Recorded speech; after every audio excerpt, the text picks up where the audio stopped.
반갑습니다. 요한계시록 41강 계시록 9장 14절 말씀 보시겠습니다. 나팔 가진 여섯째 천사에게 말하기를 큰 강 유브라데에 결박한 네 천사를 놓아주라 하매 아멘.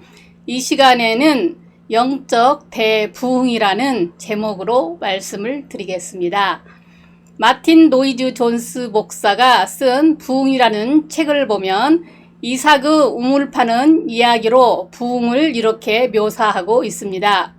이삭이 우물을 팠지만 시기한 블레셋 사람들이 메운 쓰레기 때문에 더 이상 물이 나오지 않았다. 이때 이삭은 지혜롭게도 다른 곳으로 우물을 찾아다니지 않고 아버지 시대에 파놨던 우물을 다시 팠다. 그러자 거기서 물이 쏟아져 나왔다. 우리의 부흥도 마찬가지다. 기독교 역사상 부흥의 비결은 동일하다. 하나님의 말씀이 되살아날 때, 기도했을 때, 회개 운동이 벌어졌을 때 부흥이 일어났다. 조상들이 가졌던 믿음의 정신으로 돌아가는 것, 하나님과 우리 사이에 가로막혔던 죄악들을 제거하는 것, 로이스 존스 목사님이 말씀대로 말씀과 기도로 돌아가 열심하는 것이 부흥의 원리입니다. 부흥이란 특별한 것이라기보다 우리의 믿음의 정상이라면 반드시 따르는 것이 부흥입니다. 교회만이 부흥입니까? 사업도 가정도 모두가 부흥되시기를 주님의 이름으로 축복합니다. 하나님께서는 오늘 이 시대에도 성령의 뜨거운 불길이 타오르기를 바라십니다. 그래서 누가복음 12장 49절에 내가 불을 땅에 던지러 왔노니 이 불이 이미 붙었으면 내가 무엇을 원하리요 하셨습니다. 그래서 이 성령의 불길이 많은 사람들에게 옮겨붙어 온 세상에 타오르기를 원하십니다. 그럼 영적 부흥은 어떻게 일어날까요? 대부흥을 믿어야 합니다. 14절 말씀 나팔 가진 여섯째 천사에게 말하기를 큰 강 유브라데에 결박한 네 천사를 놓아주라 하매 여기 유브라데 강을 큰 강이라고 했습니다. 얼마나 커서 큰 강이라고 했을까요? 크긴 큰 강입니다. 그러나 세계 4대 문명의 발상지여서 유브라데스 강이 나오지 세계 10대 강에는 끼지도 못합니다. 그런데 왜 큰 강이라고 했을까요? 커서 큰 강이 아닙니다. 성경에서 큰 것은 모두 하나님과 그 하시는 일에 관계된 구속사의 일입니다. 그러니까 이 강은 성령의 부흥을 상징하는 강입니다. 더 정확히 말하면 유브라데 강은 은혜와 부흥을 보여주는 강입니다. 그러므로 큰 강입니다. 유브라데란 잘 흘러가는 좋고 비옥한의 의미가 있습니다. 여러분의 가정과 직장과 사업장이 이렇게 비옥하기를 주님의 이름으로 축복합니다. 그러니까 대홍수가 나서 토사를 몰고 오는 큰 강이 바로 유브라데 강입니다. 이처럼 성령의 대홍수가 임하면 어떤 거친 언덕도 다 밀어버리고 또 어떤 완악한 심령도 좋은 흙을 몰고 와 옥토가 됩니다. 여러분 매사에 세상에서 일어나는 것 걱정할 거 없습니다. 기도만 하시면 됩니다. 문제는 여러분의 심령이 땅이 문제지 세상 모든 만물은 문제가 없습니다.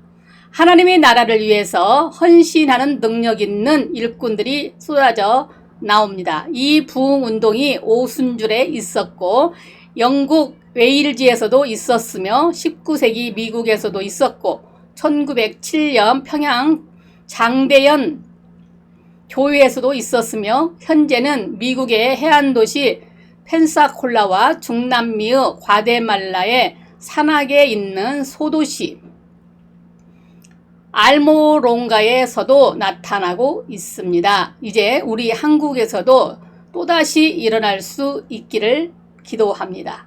그래서 죄인들이 그곳에 가기만 해도 눈물이 쏟아지고 회개가 일어나고 성령의 불을 받아 예수를 영접하고 새 사람이 됩니다. 이 대부흥을 믿어야 합니다. 우리 개혁주의의 성령론에 두 가지 주장이 있습니다. 오순절 성령은 이미 임해 우리와 함께 계시니 더 구할 필요도 없고 믿음으로 받아들이기만 하면 된다는 것과 오순절 성령이 지금 우리와 함께 하실 뿐 아니라 사모하며 간구하는 자에게 지금도 계속적으로 충만히 임하신다는 두 주장입니다. 이 두 주장을 함께 주장한 후자가 옳다고 생각을 합니다. 성령은 임하셨고 또 지금도 충만히 임하기를 원하신다는 것이 바로 믿음입니다. 그런 믿음을 가진 교회들이 더 생동감이 있고 부흥이 됩니다.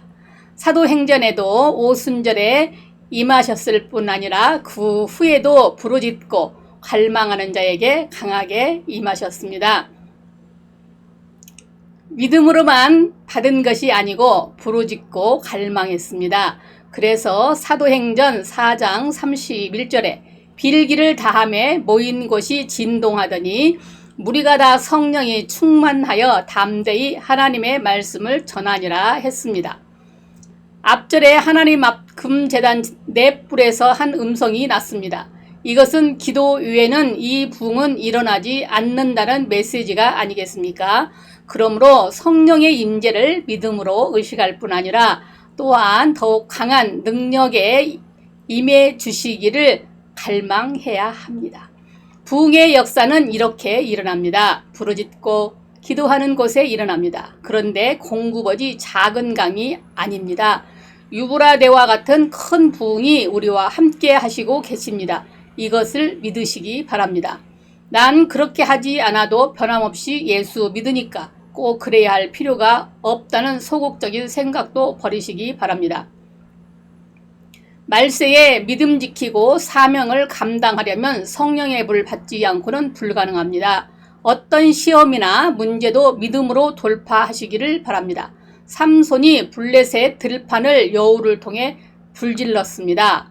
여우도 불질렀는데 우리는 더 귀한 사명자입니다. 바울의 신령한 은사도 많은 성도들의 기도의 결과였습니다. 고린도전서 14장 12절에 교회의 덕을 세우기 위하여 그것을 풍성하기를 구하라 했습니다. 그러므로 성령의 임재하심을 믿을 뿐 아니라 더욱 큰 능력을 사모하는 성도들이 되시기를 바랍니다. 그래서 큰 강 유브라데 강처럼 우리 가운데 큰 은혜의 강이 흘러 넘치기를 기도합니다. 영적 부흥은 결박을 풀어야 합니다. 14절 나팔 가진 여섯째 천사의 말하기를 큰 강 유브라데에 결박한 내 천사를 놓아주라는 것은 그동안 묶여 있었던 것입니다. 실제 천사가 결박당했다는 말이 아니라 사역자로서 활발한 활동을 하지 못했다는 것을 뜻합니다. 그런데 하늘의 천사가 문제가 아닙니다. 영계의 천사들이 활동하지 못한다면 지상의 일꾼들이 지금 무엇인가를 묶여 있다는 말입니다. 왜냐하면 천사는 지상의 성도와 사역자들을 돕기 위하여 내려와 있는데 지상에 있는 일꾼들이 여러 원인에 묶여 있어 활동하지 않기 때문에 천사들이 활동도 개시할 수 없기 때문입니다. 그런데 왜 결박이라고 했을까요? 지상에 하나님의 사역자들이 부흥을 막는 여러 가지 것을 결박했기 때문입니다. 옥에 갇혀 내일이면 처형되는 베드로를 위하여 간절히 기도할 때에 하나님께서 천사를 보내 기적적으로 탈옥시키는 기적이 나타났습니다. 그때 베드로에 대한 경비가 얼마나 삼엄한지 그냥 쇠사슬도 모자라 두 군사들과 연결시켜 꼼짝할 수 없었습니다. 거기다 첫째 파수, 둘째 파수를 세웠고 새로 된 성문마저 견고히 닫혔는데 척척 풀어지고 열리는 것입니다. 하나님의 역사는 이렇게 놀랍습니다. 이 성경 말씀을 믿으시기 바랍니다. 믿음은 바라보는 것들의 실상입니다. 말도 안 되는 것 같은데 학문적으로는 말이 안 됩니다. 그렇지만 믿음으로는 믿어야 합니다. 믿음대로 될지어다. 아멘. 무엇을 보여주는 사건입니까? 하나님의 종들을 결박하고 있는 것들이 많다는 것입니다. 하나님의 종들도 인간인지라 안으로는 무지, 고정관념, 문욱, 연약함, 허물, 게으름 있겠고 밖으로는 사역의 지장을 초래하는 전통이나 비협조적인 조직이나 박해의 세력이나 열악한 환경 등으로 활동이 크게 위축이 되어 있습니다. 오죽했으면 예수님께서 제자들을 파송하시면서 보라 내가 너희를 보냄이 양을 이리 가운데 보냄과 같도다. 마태복음 10장 16절로 17절은 말씀하셨습니다. 그러나 배후에 기도하는 성도들이 많으면 이런 모든 것들을 훌훌 벗어버리고 귀하고 크고 아름답게 사역을 할 수 있게 됩니다. 14절에 나팔 가진 6째 천사들에게 말하기를 큰 강 유브라데라 결박한 내 천사를 놓아주라 했는데 나팔 가진 6째 천사에게 결박을 풀어주라고 한 말씀에 그 힌트가 있습니다. 나팔은 말씀입니다. 하나님의 말씀만이 우리를 결박에서 풀 수 있습니다. 즉 하나님의 말씀에 비추어 무엇을 결박당했는지 깨달아야 합니다.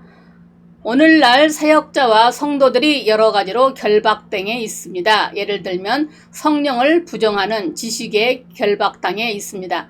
성령을 믿더라도 너무나 소극적으로 구원론에만 관련하여 믿습니다. 이런 소극적인 성령론에 묶여 있기 때문에 부흥운동에 동참하지 못합니다. 다음은 나태와 게으름에 결박당해야 합니다. 하나님을 열심히 다해 섬기지 않는다면 어떻게 성령의 부흥이 일어나겠습니까? 초대교회 성도들이 주야로 기도하고 찬송했습니다. 꼭 그래야 한다는 말이 아니라 그만큼 열심히 하라는 말씀입니다. 다음은 심리적인 거부감에 결박당해 있습니다. 사람이 나이 많아지면 사람도 싫고 소리도 싫고 움직이는 것도 싫어집니다. 그래서 젊은이들이 많으면 교회가 활기가 있지만 노인들이 많으면 활기가 없습니다. 당연히 성령의 불도 꺼질 수밖에 없습니다. 그러므로 교회는 늘 젊은이들을 앞세워 활기가 넘치게 해야 합니다. 심지어 체질에 결박당해 있기도 합니다. 특히 노전에 계신 분들이나 냉체질은 몸이 차가우니까 마음도 차가우려고 합니다. 하나님을 잘 섬기려면 체질도 좀 따뜻해야 합니다.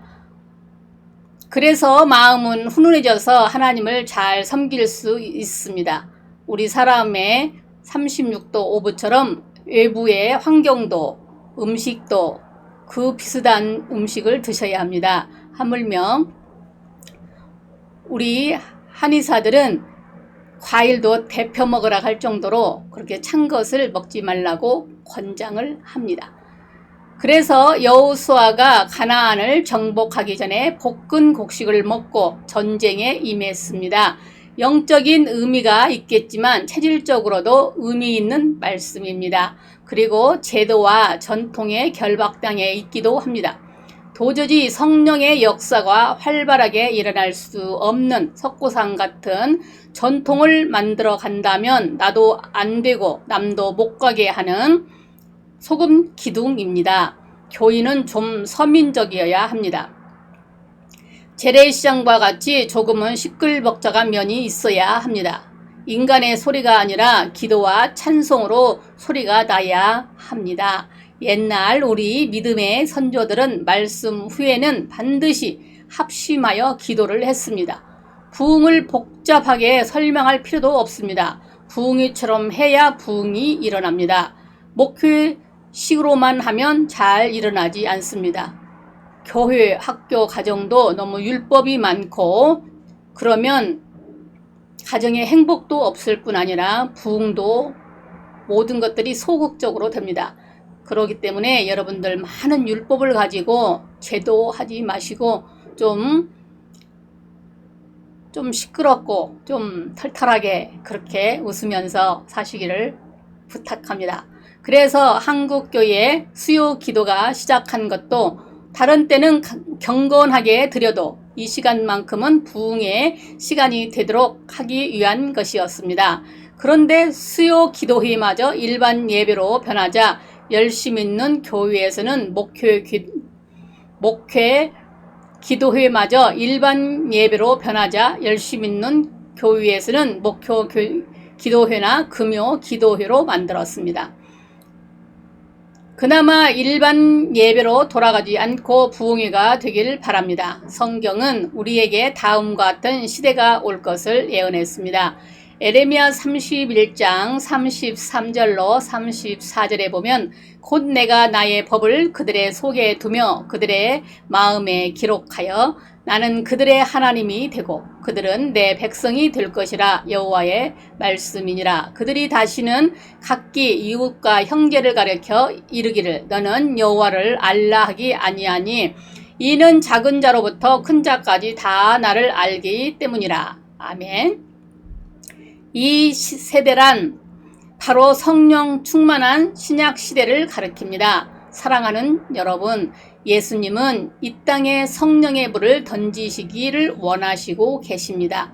그래서 오순절 성령과 같은 대부흥이 일어나야 하겠습니다. 진정 진리의 나팔이라면 부흥 운동을 일으키는 나팔이어야 합니다. 사탄은 우리가 부흥을 일으킬까봐 자꾸만 우리를 결박하려고 합니다. 우리의 부흥을 막는 결박이 무엇인지 생각해 보시기를 바랍니다. 그래서 우리 모두 성령의 부흥을 위해 성령의 부흥을 믿고 사모할 뿐 아니라 부흥을 막는 우리의 결박을 풀고 성령의 불이 붙도록 활발하게 신앙생활하는 여러분들이 다 되시기를 주님의 이름으로 축원합니다. 아멘. 오늘 밤 9시 실방이 있습니다. 감사합니다.